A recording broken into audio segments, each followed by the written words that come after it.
नमस्कार दोस्तों, आप लोगों का इंतज़ार हुआ ख़त्म। ट्रेंडिंग स्टार खेसारी लाल का न्यू सॉन्ग आ रहा है दोस्तों।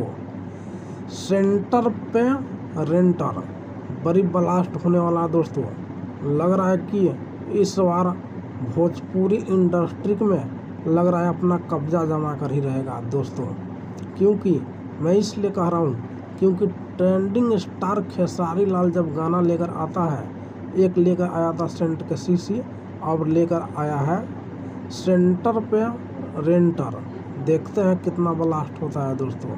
अगर खेसारी लाल के अगर आप अच्छे वाले फैंस हैं तो हमारे चैनल को ज़रूर सब्सक्राइब कीजिएगा और साथ ही साथ बेल आइकन को दबा के प्रेस कर लीजिए कि ताकि आने वाला वीडियो आपके तक पहुंचता रहे।